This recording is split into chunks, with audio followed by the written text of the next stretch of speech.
दुसरा होता फ्राउनहॉफर. फ्रेस्नेलनं जे काही दाखवलं त्या ठिकाणी त्यांना वापरली कुठली वेव्ह फ्रंट वापरली? Spherical wave front. फ्राउनहॉफर त्या ठिकाणी वापरतो कुठली? प्लेन वेव्ह फ्रंट त्या ठिकाणी तो वापरतो. इथपर्यंत काही अडचण? चला लिहून घ्या. मेन हेडिंगला डिफ्रॅक्शन. पहिला point, property shown by all types of waves. दूसरा point, first observed by Grimaldi. त्याच्यानंतर पुढचा पॉइंट, bending of the waves around corners और ऑब्स्टेकल इज डिफ्रॅक्शन. पुढचा point, it can be observed prominently whenever the wavelength is large. त्याच्यानंतर diffraction of light was shown by comma टाका खाली number 1 Fresnel. त्याच्या समोर लिहा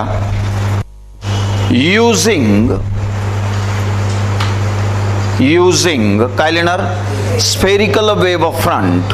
त्याच्यानंतर नंबर 2 फ्राउनहॉफर. त्याच्या समोर लिहा युझिंग प्लेन वेव्ह फ्रंट. त्याच्यानंतर पुढचा point, single slit diffraction can be obtained if the slit width is comparable to the wavelength of light. लक्ष द्या. तर या ठिकाणी आपण पाहणार होतो सिंगल स्लिट डिफ्रॅक्शनची प्रोसेस, ज्याच्यामध्ये एक प्लेन वेव्ह फ्रंट आहे WW' आणि तो त्या ठिकाणी इन्सिडंट होऊ लागलेला आहे. कुठं? तर एका स्लिटवर.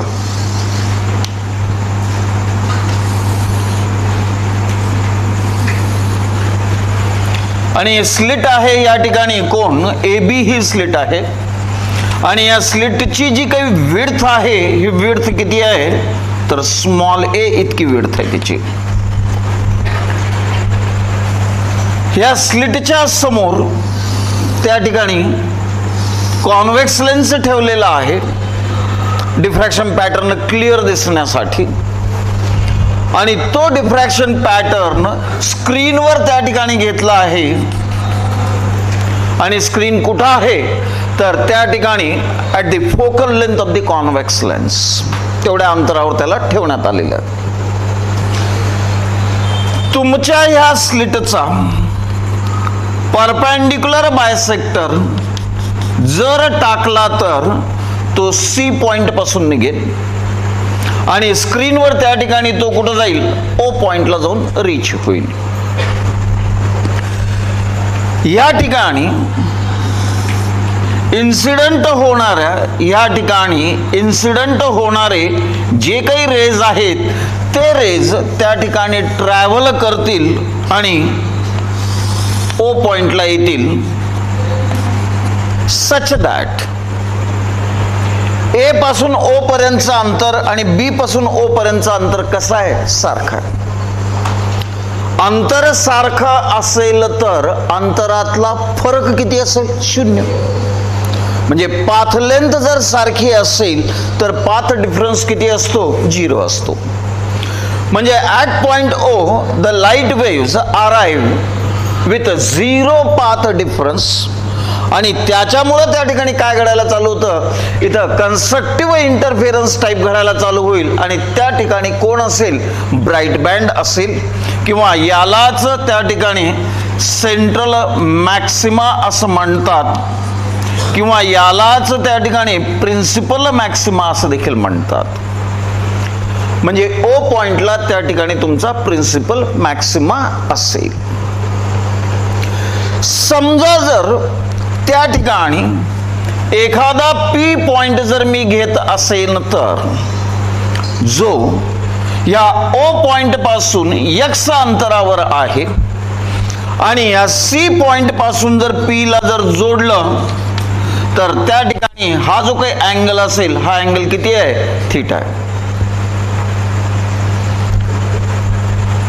तर जाणाऱ्या ज्या काही रेज आहेत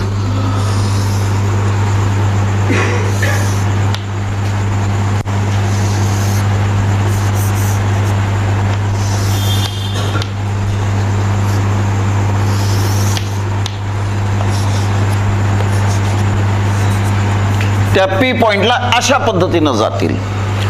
आता जर इथं आपण काळजीपूर्वक जर बघितलं एपी अंतर आणि बीपी अंतर याच्यामध्ये एपी अंतर कसं आहे स्मॉल आहे कोणापेक्षा तर बीपी अंतरापेक्षा. म्हणजे पाथ लेंथ इज डिफरंट. मग पाथ लेंथ जर डिफरंट असेल आणि जर त्या ठिकाणी या ए पासून या जाणाऱ्या रेवर जर मी तिथं परपेंडिक्युलर जर टाकलेला असेल आणि तो परपेंडिक्युलर जर एन पॉइंटला जर मिळत असेल तर एक गोष्ट इथं क्लिअर दिसते. ए पासून पी पर्यंतचं अंतर आणि एन पासून पी पर्यंतचं अंतर कसं आहे सारखं आहे. म्हणजे याचा अर्थ बीपी अंतर एपी अंतरापेक्षा जास्त आहे. कितीनं जास्त आहे बीएन न जास्त आहे. म्हणून ह्या बीएन ला मी काय म्हणतो पाथ डिफरन्स हा शब्द वापरतो. म्हणून या ठिकाणी मी म्हणतो path difference is nothing but B N. आता लक्ष द्या ह्या रेषेला ही सेंटरची रेषा परपेंडिक्युलर काढली. आता ह्या रेषेला ऑटोमॅटिकली ही रेषा परपेंडिक्युलर होईल. या दोघांमधला अँगल जर थीटा असेल तर या दोन्ही एकमेकांच्या त्यांच्यामधला देखील अँगल किती असेल थीटाच असेल. म्हणून हा देखील अँगल त्या ठिकाणी थीटा असेल. बीएन ही थीटाची अपोजिट साइड आहे. बीएन कशी आहे थीटाची अपोजिट साइड आहे. अपोजिट साइड घेण्यासाठी मी त्या ठिकाणी या कुठलं फंक्शन वापरेन साइन. म्हणून मी या ठिकाणी म्हणतो sine theta is equal to काय BN that is opposite side divided by hypotenuse that is A B. पण ए बी ही जी काही लेंथ आहे हे स्मॉल ए इतकी आहे. म्हणजे त्याचा अर्थ मला बीएन साठी बीएन ला म्हणता येईल कोण ए साइन थीटा किंवा हेच इक्वेशन झालं माझं कशाचं पाथ डिफरन्स. आता लक्षात घ्या ह्या पी पॉइंटला असणारा पाथ डिफरन्स ए साइन थीटा इतका आहे. आता पुढची गोष्ट ह्या पी पॉइंटला काय असेल आणि काय नसेल याचा आपल्याला आता विचार करावा लागेल. ज्या पद्धतीनं आपण इंटरफिअरन्स शिकतो आणि त्या ठिकाणी इंटरफिअरन्स पॅटर्न हा शब्द वापरतो आणि त्या इंटरफिअरन्स पॅटर्न मध्ये काय alternate bright and dark bands आहेत. ज्या ठिकाणी सेंट्रलचा ब्राईट बँड आहे त्याच्या बाजूला परत डार्क आणि ब्राईट बँड आहेत alternately. In case of diffraction काय दिसेल डिफ्रॅक्शन पॅटर्न कसा असतो तर त्या ठिकाणी सगळ्यात इम्पॉर्टंट सेंट्रल मॅक्सिमा और प्रिन्सिपल मॅक्सिमा प्रेझेंट असेल which is being surrounded by secondary minima and secondary maxima. म्हणजे सेंटरला कोण आहे मॅक्सिमा आहे. तो कोण आहे त्याचं नाव काय सेंट्रल मॅक्सिमा किंवा प्रिन्सिपल मॅक्सिमा. याला दोन्ही बाजूने सराउंडिंग कोण करू लागलेलं आहे याला दोन्ही बाजूने सराउंडिंग कोण करत आहे त्या ठिकाणी सेकंडरी मिनिमा और सेकंडरी मॅक्सिमा करत असतील. आता सेकंडरी मिनिमा कुठं तयार होईल का तयार होईल त्याची कारणं काय हे जर आपल्याला पाहायचं असेल तर ह्या ज्या स्लिटची जी काही विड्थ आहे या विड्थला मी इव्हन नंबर मध्ये तोडायला चालू करतो. म्हणजे याचा अर्थ दोन पार्ट मध्ये तोडला. पहिला पार्ट ए सी आणि दुसरा पार्ट सी बी. ए आणि सी याच्यामध्ये जर लॅम्बडा बाय 2 चा जर पाथ डिफरन्स असेल जात असताना तिथं याचा अर्थ इथून जाणारी सेकंडरी वेव्ह एकमेकाला काय करायला चालू करेल कॅन्सल. म्हणजे या वरच्या पोर्शनला हा खालचा पोर्शन काय करून टाकतो कॅन्सल करून टाकतो. म्हणजे याचा अर्थ AC एवढ्या अंतरामध्ये जर पाथ डिफरन्स जर λ/2 चा जर असेल तर टोटल AB मधला पाथ डिफरन्स कितीचा पाहिजे? लॅम्बडाचा. λ/2 प्लस λ/2 म्हणजेच लॅम्बडाचा पाथ डिफरन्स पाहिजे. म्हणजे याचा अर्थ ज्या ज्या वेळेस लॅम्बडाचा पाथ डिफरन्स असेल तर त्या ठिकाणी कॅन्सलेशन होण्याची प्रोसेस चालू होते. समजा 2 च्या ऐवजी मी जर याला 4 पार्ट मध्ये जर डिवाइड केलं आणि प्रत्येक पार्ट मध्ये जर λ/2 चा जर पाथ डिफरन्स असेल तर ह्या पार्टला हा पार्ट कॅन्सल करेल, ह्या पार्टला हा पार्ट कॅन्सल करेल. म्हणजे याचा अर्थ शिल्लक तिथे काही राहील का? नाही. म्हणजे याचा अर्थ λ/2 λ/2 λ/2 आणि λ/2 किती होईल? 2 लॅम्बडा. म्हणजे याचा अर्थ लॅम्बडा म्हणा किंवा 2 लॅम्बडा म्हणा, 6 पार्ट मध्ये जर डिवाइड करत असाल तर 3 लॅम्बडा म्हणा किंवा यालाच त्या ठिकाणी मी काय म्हणतो? n lambda. ज्या ज्या वेळेस पाथ डिफरन्स n लॅम्बडा इतका असेल त्या वेळेस n लॅम्बडा इतका असेल त्यावेळेस कंपल्सरी तिथं कोण असेल? पाथ डिफरन्सचं इक्वेशन काय आपलं? a sin theta. हा, म्हणून n lambda is equal to a sin theta. म्हणजे याचा अर्थ हा कंडिशन कुणाची आहे? सेकंडरी मिनिमाची कंडिशन आहे. मिनिमा म्हणजेच काय असेल त्या ठिकाणी? डार्क बँड असेल.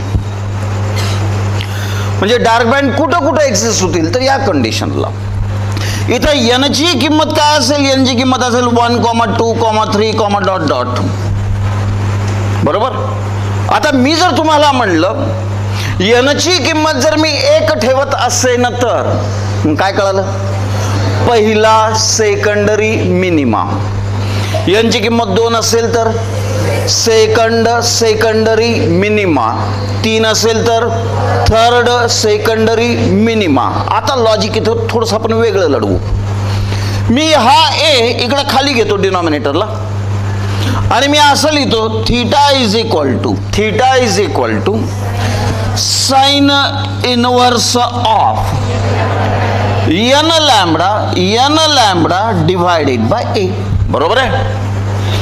n ची किंमत 1 जर मी ठेवली तर sine inverse of lambda by a येईल. म्हणजे त्यावेळेस हा अँगल कोण असेल? This angle is nothing but, किंवा याचं नाव काय असेल? Angular position of first secondary minima. इथं जर 2 लॅम्बडा डिवाइडेड बाय a जर असेल तर angular position of secondary minima.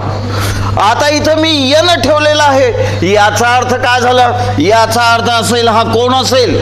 हा, angular position of nth secondary minima. आता लॉजिक आलं लक्षामध्ये? म्हणजे याचा अर्थ अँग्युलर पोझिशन देखील आपल्याला याच्यावरून काय करता येते? सांगता येते. आता सेकंडरी मिनिमा कुठं येतात त्याच्याबद्दल आपण आता पाहिलं. आता सेकंडरी मॅक्सिमा कसे असतील ते आपल्याला पाहणं गरजेचं आहे. सेकंडरी मिनिमासाठी शोधण्यासाठी तुम्ही काय केलं? तुम्ही ह्या स्लिटला डिव्हाइड केलं. कशामध्ये डिव्हाइड केलं? इव्हन नंबर मध्ये केलं.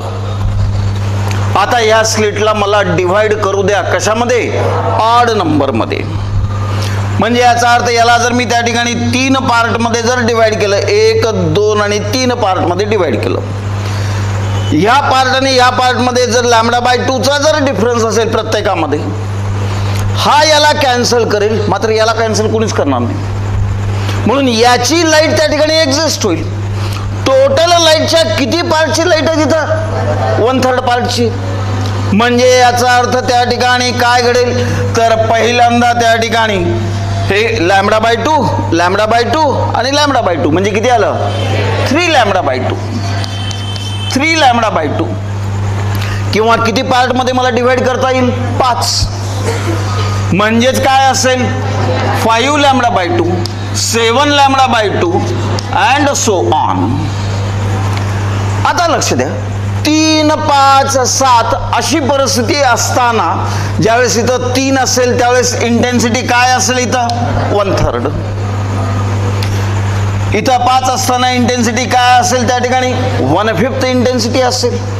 आणि 7 असताना या ठिकाणची इंटेन्सिटी किती असेल? 1/7 असेल.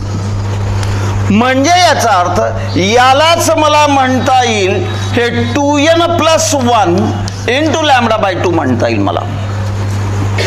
इथं देखील यांची किंमत काय असेल तर यांची किंमत असेल 1, 2, 3 अँड सो ऑन. यांची किंमत 1 असताना काय म्हणणार तुम्ही? First intensity 1/3. यांची किंमत 2 आहे, हा काय म्हणणार? सेकंडरी मॅक्सिमा हॅव्हिंग इंटेन्सिटी 1/5, बरोबर. आणि यांची किंमत 3 असताना third secondary maxima having intensity 1/7. म्हणजे याचा अर्थ प्रिन्सिपल मॅक्सिमा, त्याच्या बाजूला डार्क बँड, त्याच्यानंतर ब्राईट आहे पण तेवढा ब्राईट आहे का? नाही, सेंटरपेक्षा 1/3 आहे. परत डार्क बँड, परत त्या ठिकाणी ब्राईट आहे, मात्र तो ब्राईट सारखा आहे का? नाही, 1/5 आहे. आता म्हणजे याचा अर्थ तुमच्या त्या डिफ्रॅक्शनच्या पॅटर्न मध्ये काय असेल? The diffraction pattern consist of कोण?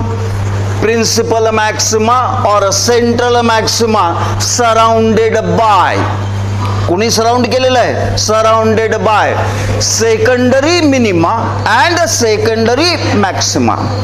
सेकंडरी मिनिमा कसे आहेत? डार्क आहेत सगळेच, पण सेकंडरी मॅक्सिमा सगळे सारखे आहेत का? नाही. पहिला सेकंडरी मॅक्सिमा 1/3 इंटेन्सिटीचा आहे, दुसरा सेकंडरी मॅक्सिमा 1/5 इंटेन्सिटीचा आहे, तिसरा सेकंडरी मॅक्सिमा म्हणजे असं कमी कमी कमी कमी होत चाललेलं आहे त्या ठिकाणी इंटेन्सिटी. अशा पद्धतीचा तो काय असेल? डिफ्रॅक्शन पॅटर्न असेल. मग जर मी इथं म्हणलं हे 2n+1 into lambda by 2 is equal to, परत इथं मी लिहिलं काय? A sine theta. मग थीटा इज इक्वल टू काय लिहू बघा? नाही तर theta is equal to sine inverse of हे 2n+1 into lambda divided bye 2a. यांची किंमत किती ठेवणार मी? 1. यांची किंमत 1 म्हणजे काय? Angular position of first secondary maxima having intensity 1/3. आता लॉजिकल लक्षात, n ची किंमत 2, angular position of secondary maxima having intensity 1/5. आता लॉजिक आलं तुमच्या लक्षामध्ये? तर हा पार्ट तुमचा सगळ्यात इम्पॉर्टंट. इथपर्यंत लिहूत आता. The diffraction pattern consists of central maxima, also known as principal maxima, surrounded by secondary minima and secondary maxima. त्याच्यानंतर खाली, if a small a represents the slit width and theta represents angular position of the point with respect to the principal maxima, then खालच्या ओळीमध्ये path difference is equal to a sin theta. पुढचा point, the condition for secondary minima can be obtained by dividing the slit in even number such that path difference is equal to n lambda, where n is equal to 1, 2, 3, dot dot. म्हणून theta is equal to sin inverse of n lambda divided by a. बरोबर आहे?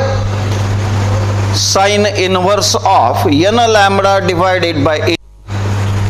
खाली लिहा, when n is equal to 1, it represent angular position of first secondary minima आता पुढचे तर तुमचं तुम्हाला माहीत, फक्त मी एक देतो तुम्हाला लिहून.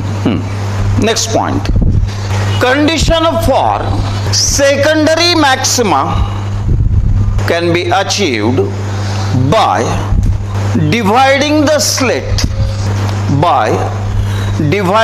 Slit in odd numbers. म्हणून खालच्या ओळीत path difference is equal to 2n plus 1 into lambda by 2.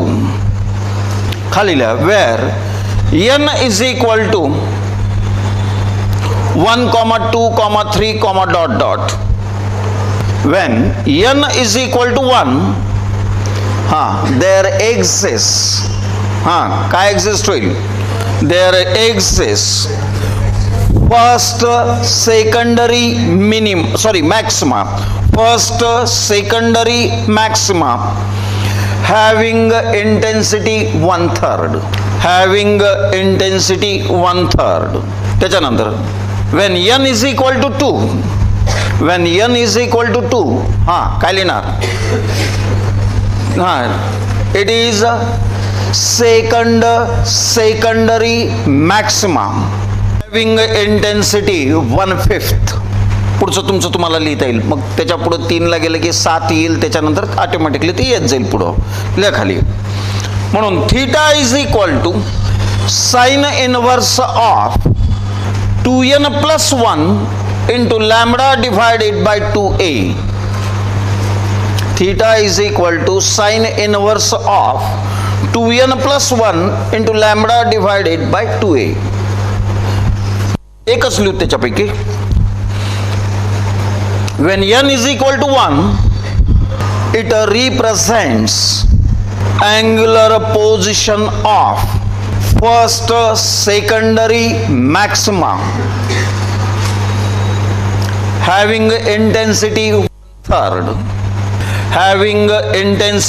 1/3. लक्ष द्यायचं आहे. तर डिफ्रॅक्शन पॅटर्न मध्ये अजून एक गोष्ट तुम्हाला लागते, कुठली? तर विड्थ ऑफ प्रिन्सिपल मॅक्सिमा. तुमचा जो काही प्रिन्सिपल मॅक्सिमा आहे त्याची विड्थ किती असेल. आता आपण सहज जर लॉजिकली जर विचार केला, प्रिन्सिपल मॅक्सिमा समजा इथं आहे, त्याची ही विड्थ आहे, त्याच्या इकडच्या बाजूला कोण असेल? First secondary minima. इकडे देखील कोण असेल? First secondary minima. समजा जर मी म्हणलं सेंटर पासून x अंतरावर फर्स्ट सेकंडरी मिनिमा आहे. सेंटर पासून x अंतरावर फर्स्ट सेकंडरी मिनिमा म्हणजे पहिला डार्क बँड आहे तिथं. मग इकडे देखील x अंतरावर काय असेल? First secondary minima. मग या दोन अंतरामधलं ही जी कोण असेल तो width of principal maxima. If small x represent position of first secondary minima, then 2x represent काय रिप्रेझेंट करेल तो? Width of principal maxima. आता लक्ष द्या, आपण आत्ताच म्हणलं a sin theta is equal to n lambda.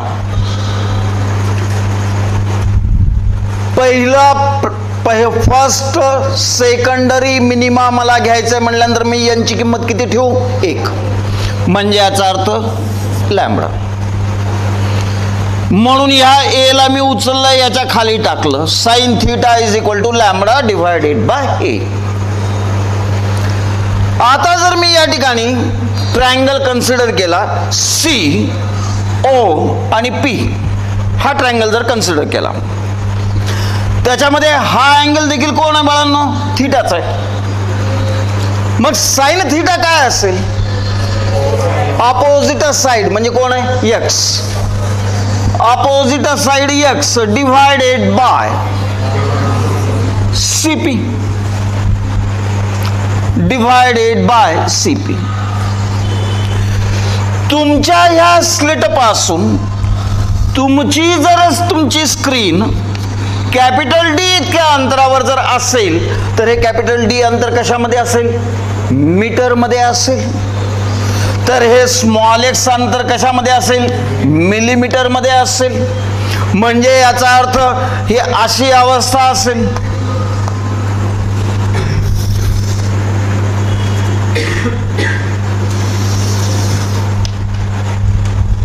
हे अंतर झालं कॅपिटल डी आणि हे अंतर झालं कोण? Small x. जणू काही सारखंच आहे, कारण हे अंतर खूप जास्त आहे इन कंपॅरिझन विथ धिस. म्हणून मला म्हणता येईल CP is nearly equal to OC. आणि या ओसीची किंमत किती आहे? Capital D. म्हणजे याचा अर्थ या ठिकाणी सीपीच्या ठिकाणी मला काय लिहिता येईल? Capital D. म्हणून स्मॉल एक्स काय असेल? Small x is equal to lambda into capital D divided by small A. मग विड्थ ऑफ प्रिन्सिपल मॅक्सिमा काय असेल? It is a 2x. एक्सची जर ही असेल तर 2x काय असेल? 2 lambda into capital D divided by small A. काही अडचण? खाली लिहा width of principal maxima.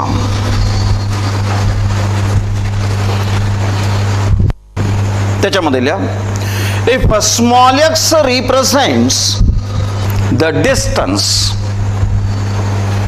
distance of first secondary minima from the center of the screen, then 2x represents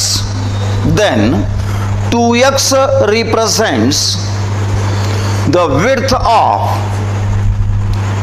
of principal maxima. If capital D is the distance between the slit and the screen, खालच्या ओळीतल्या width of principal maxima is equal to काय? 2 lambda capital D divided by small a. आपलं तिथं बँडविड्थचं काय होतं? Bandwidth किंवा fringe width काय होतं तिथं? Capital X is equal to lambda into capital D divided by small d. इथं तुम्ही जर स्मॉल डी घेतलं तर स्मॉल डी म्हणा, काही प्रॉब्लेम नाहीये. आपण ए घेऊ लागलोय, तिथं डी घेतलं तरी चालतं स्मॉल डी. तर आज इथं आपण थांबूत.